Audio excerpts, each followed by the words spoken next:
for us, what we found is when you start really serving any community, any industry, any demographic that is, identifiable, you start realizing that people will talk and people will recommend you, assuming you're doing a good job, and you just start stacking.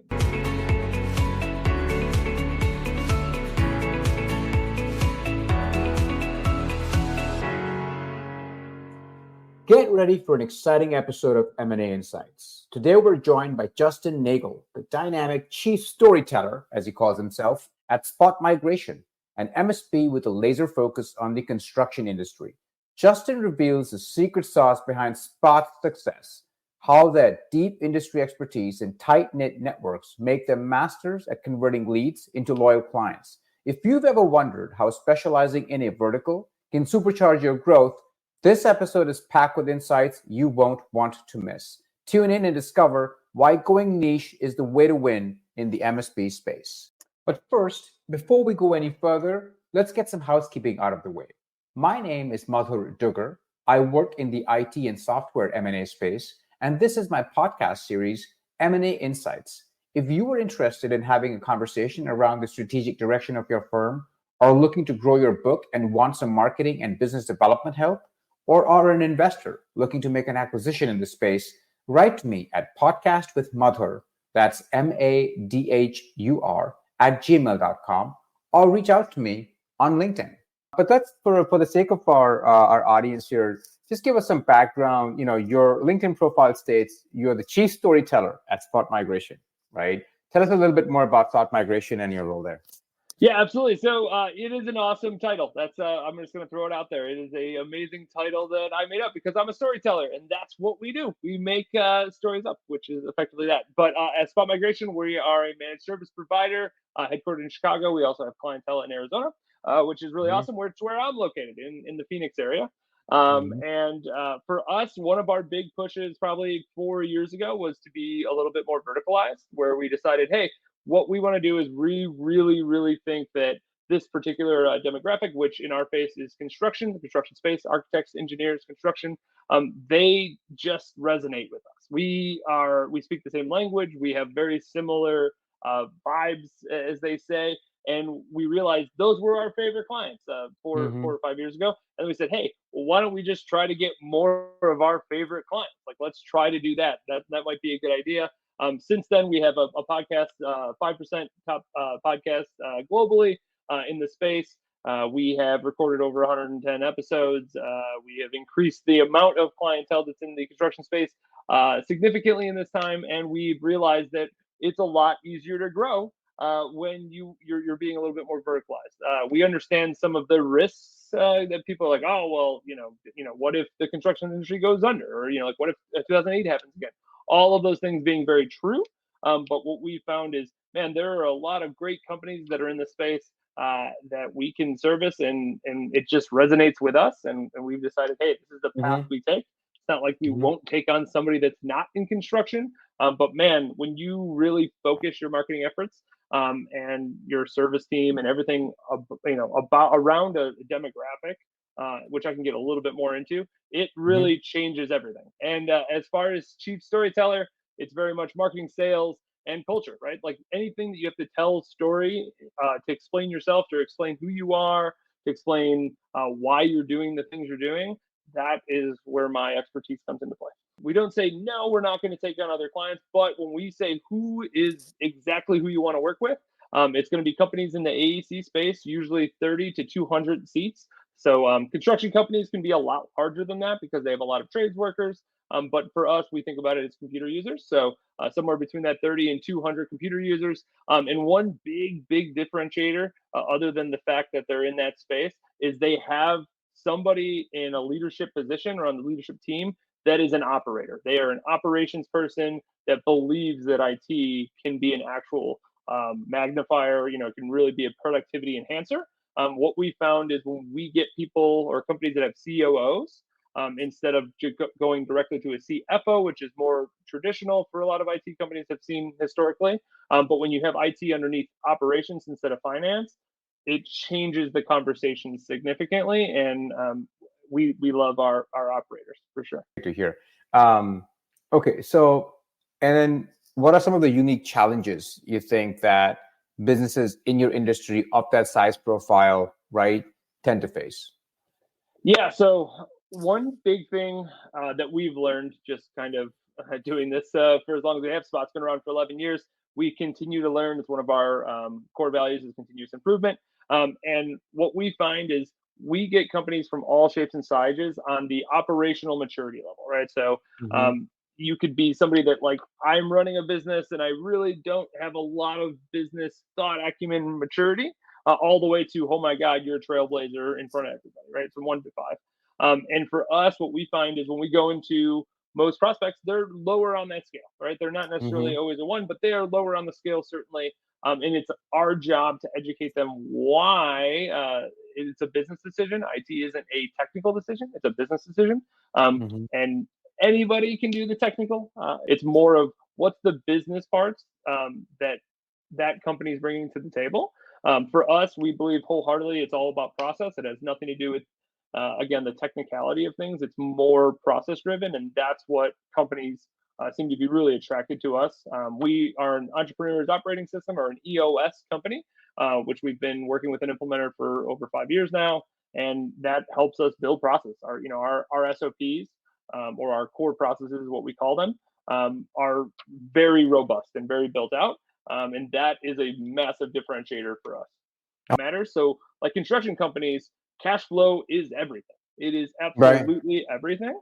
Can I even do the next job is solely dependent on their cash flow. So for us specifically, we're set up as an all-inclusive provider. So we literally include everything under the sun: projects, onboarding, on-sites, all this stuff. It's all included in our fees. And we're flat rate, just based on size of company, effectively. Right. That is super attractive to a construction company because there is no surprise. Oh, I have to, pay somebody to do 40 hours of server migration. Like that goes away. For us, what we found is when you start really serving any community, any industry, any demographic that is identifiable, you start realizing that people will talk and people will recommend you, assuming you're doing a good job, and you just start stacking. Like the wins start stacking a lot Yep. faster Yep. compared to, oh, I signed a medical client, I signed an architect, I signed a lawyer, I signed a manufacturer, I signed a construction. Like when you start spreading it all around, you don't have that much synergy as you would if you were vertical focused. On top of that, when we talk about lead generation, when you do business development and you do it the right way, what you find is if I can provide value, say if it's a GC who's looking for a steel erector, a contractor, right? It's like, oh, I know somebody that does that. I can literally help you find that person, right? Like I Mm-hmm. have Mm-hmm. value for Mm-hmm. you that has nothing to do with my service. I think what you're saying is, listen, lead conversion can be higher when you focus on a vertical because you get much better referrals. You have much more connectivity inside your community, and so lead conversions are much better as opposed to being very generic. That's a great point. You mentioned the math, right? The lead math or marketing math or BD math on it. Yeah. When before we went down into the construction space vertical, I broke out this big flow chart, and it was like, Okay. this is how you go from like, who do you want to do business with, and here are all the steps, and here are all the different marketing, and here's all, if you need to use different personnel or VAs or different pieces of software and all these different things that have to happen. And it's huge. It's a massive. I still have the doc. It's massive, Yeah. and it's like, Right. if you choose to make different verticals, you have to do all of this work two Across times all or the three right. times or four Right. times. And most MSPs, most managed service providers in the IT space, are not large. I think Yeah. only like 6% get past the $1 million mark. But they're not big organizations in generality. I mean, obviously you have some really big Mm-hmm. players, but like Mm-hmm. most companies aren't that way. What should think about a company that is like 50 people large, right? And versus a company that is, let's say, 200 people large. So the two ends of your spectrum, right? Yep. And think about companies in amongst your clients who are doing this well, right? How should the operating model of one company that is 50 people large be versus the guy that's 200 people large? And what are some of the differences you expect to see across the two of them in terms of what is developed, what is not developed? So very surprising where maturity levels, talk about that OML, where Yeah. that kind of sits. Obviously, if you took a graph, as you get bigger, you should have a higher maturity level. Just in general, that doesn't necessarily mean it's true. Yeah, right. Yeah. Depending on the type of business you have, you can be very big and have a good amount of revenue. You just, it's just the nature of what you do. Like law firms are a good example of this. Like you can get away with not being as operationally efficient because you just have a really high hourly dollar amount, right? Like that's just the nature of what they do. So where it's not always true, I do think you have a higher maturity level generally as you get larger, right? So when you think of a 50-person company, they may not have thought about risk as much, right? So risk comes in different ways. You talk about cyber risk, right? You mentioned, obviously us in the construction space, they're always the top 5 attacks. It's just because they move so much money around, they have less technical people around. Like it's just they're very ripe for attacks. Like that's just how it is. So 50-person company won't think about those risks as much as a 200-person company because there's inherently more to lose, right? When you're larger, so you start having more of those ideas. But that's the cyber side. When you think of the IT side, there's also risk. Like what's the risk of having a downtime event? What's the risk of migrating to a new platform? What's the risk of people taking 2 minutes for an email to load, right? Like there's so much risk in regards to operations and productivity that happens. Not necessarily, oh no, somebody's going to steal my data or they're going to lock me out of my data. It's more of like, what if you're just not operating efficiently? There's a lot of risk there. And at the 200 level, you're seeing, okay, these are more conversations that we've had, maybe not that one specifically, but about risk more. Like, what's the risk of us doing this? And that could be an HR risk, that could be technology risk, legal risk. I mean, like, there's all kinds of risks that can happen. So that's one big thing we see when you see a larger company. It's usually more risk mindset or mindset around risk in comparison to I'm just trying to get out here and grow, or I'm just trying to survive, I'm just trying to do those things. You see more of a risk mindset. What are some of the typical challenges that these smaller MSPs you think are facing when they're trying to grow? Is it business development? Is it sales? Is it marketing? Is it like not having the proper technology stack? What do you think are the big moats for them? I think, especially when you're smaller, it is, can I get the attention of my prospects? Like, can I do that? So a marketing or lead generation way. And then if you can do that, like, which many MSPs, it's just not the strong suit, but if you can do that, do you have somebody that can sell the dream, right? Do you have somebody in-house that is able to sell what you do? We found is we barely good at Google Ads for a very long time. That helped us extraordinarily as we were younger and coming up and growing. And now we have probably 5 different ways we get clients, and all of them are cooking. When people, you mentioned, like, I think you talked about sort of a bit of a sequence, right? First you got to get right is your business development and your marketing, and then you got to get right your sales. And when you're doing your sales, what you got to really think about is talking to your customers in terms of like problems and solving their problems, as opposed to talking about your technology software that you're offering to them, because they really don't care, they don't even understand it.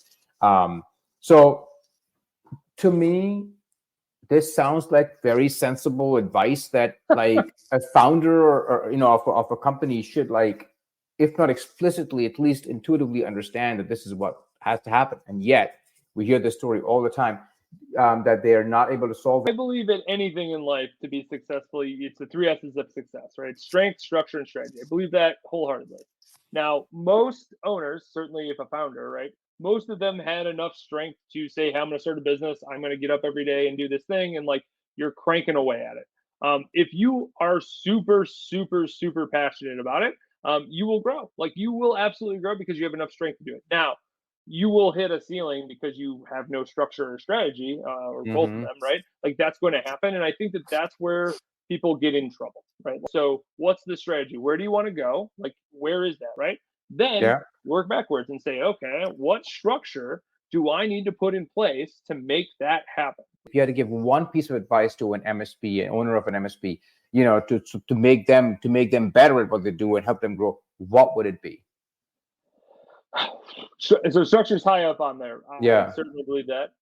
I think you have to be honest with yourself and realize that, like, I'm not good at whatever that is. If it's sales or if it's like I'm not good at getting leads or whatever that, Hmm. be super honest with yourself and then figure out the solution to it, right? So that could be, I am going to work as hard as possible after I, finish my day. I'm going to put in an additional hour every day towards that skill set, or 2 hours a day to that skill set, or on the weekends to that skill set, and say, like, I'm going to be good at this, or hire somebody that is good Yep. at. The first step is you have to be honest with yourself. And if you're honest with yourself, you will start realizing that, like, I can't do everything, because that's just not how anything ever works. You need to. How do we grow faster? Well, we grow with each other, and that's just facts.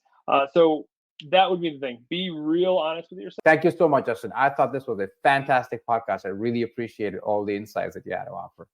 Yeah, I loved it. This was super, super great. And if anybody wants to get a hold of me, Justin Yeah. at spotmigration.com. You can find me on LinkedIn, Justin Neagle, Neagle. It's spelled like beagle, but pronounced like bagel, so you know. And our podcast is called Building Scale. We're found everywhere you can imagine to find a podcast. So.